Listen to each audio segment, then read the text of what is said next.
Welcome to Comics on the Pyre, where everyone can come and indulge in all things comic related, whether it be movies, TV shows, cartoons, video games, or just comics themselves. If you love comic books, then show it by hitting that subscribe button to help this precious media that we all love thrive and flourish.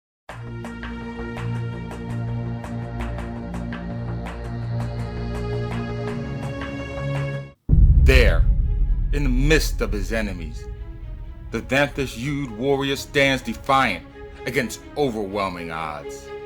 In swarms they encircle him, attacking him, buffeting him against structures that have stood a millennium, invigorated by the plight of his race. The being known as Legion fights on against failing foes, vanquishing each opponent as they appear before him, sending their insignia in flight in search of a new bearer to wield its awesome might. The ring they bear, a formidable weapon bestowed upon them by their masters. That emblem is the true source of their power. Each warrior in and of himself is insignificant without it. But still, the Green Lantern Corps fights on, trying to overwhelm their golden attacker with the sheer volume of their numbers, finding new and innovative ways to subdue their foe. But always the chromatic tinge of his hull proves their undoing, making each one of their assaults seem like an exercise in futility. But these Emerald Stewards are not the Legion's true enemy.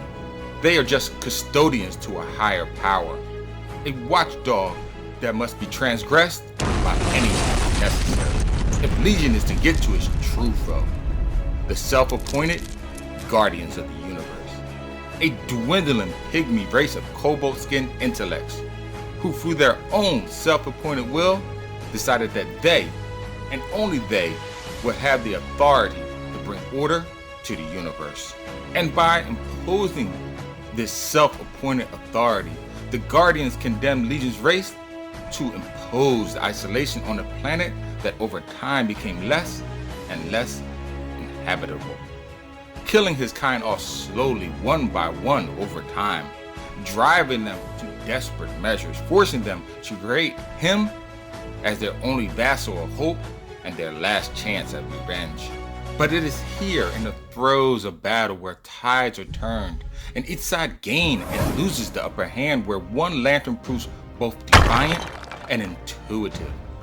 Ignoring direct Guardian directives, Hal Jordan, Lantern of Sector 2814, pummels Legion in a torrent of attacks, unrelenting in the assault until the once seemingly juggernaut of destruction, the Corp's inexorable harbinger of death, begs for clemency.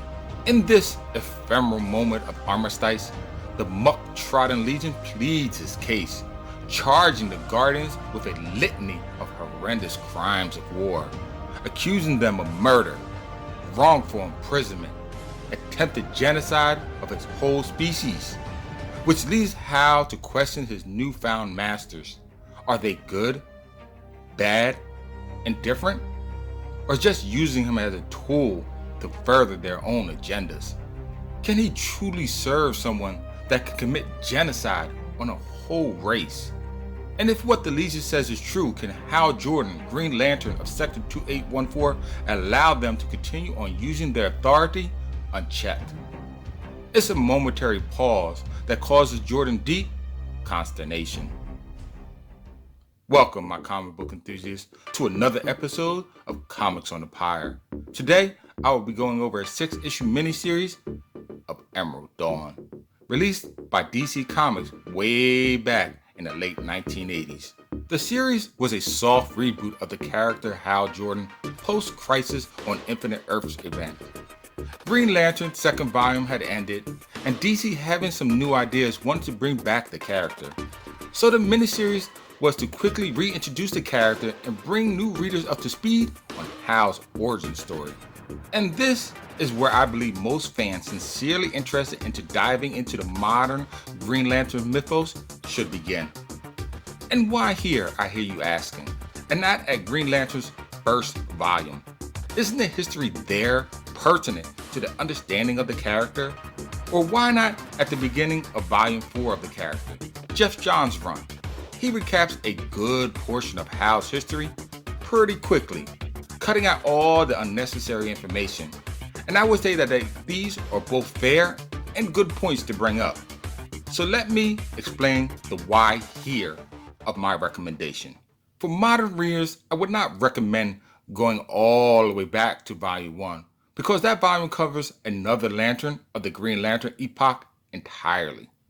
Alan Scott, who I believe was never even a member of the Green Lantern Corps, and whose ring power is based on magic, not made by the Guardians of the Universe, is the main Green Lantern in that volume.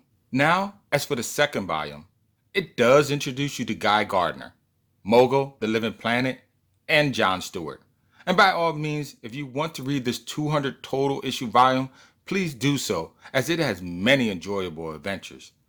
I personally just believe that if you just proceed to Green Lantern Volume 3 after Emerald Dawn both 1 and 2, you will not miss out on any of the core stories to fully understand any future references in the Green Lantern history. And the reason why I feel most should not start at Jeff Jones' run on Volume 4 is because he just quickly recaps a lot of pivotal moments of Volume 3. If you want a good understanding of Green Lantern's history, especially of Hal Jordan's part, you just can't read the Cliff Notes and be satisfied. You really have to read Emerald Twilight, Zero Hour, Parallax View, Final Night, Emerald Nights, as well as Day of Judgment, and many more to fully experience Hal's plight. I believe a good reason for these critical stories is because they happened during the cusp of modern age of comics. Late 80s and all through the 90s, comics started changing, having more adult themes and addressing the evolving culture. Jordan became more of a flawed character. With an alcohol addiction, he was more impulsive, always questioning authority. If you sincerely want to dive into the Green Lantern's mythos, but don't know where to start, I strongly suggest here at Emerald Dawn 1, and just proceed with only the central stories forward if you don't want to, or simply just don't have the time to read each individual story thereafter. If you do so, believe me, you won't regret it. And by the time you get to the current issues, you, my friend, will have a greater understanding of the Green Lantern history than most. Until then, though, please visit my YouTube channel, Comics on the Pyre, and fellow YouTuber, Second Street Marvel, for other videos like this one. Tap that bell icon before you go, and oh yes, as always, until next time, keep reading, my friends.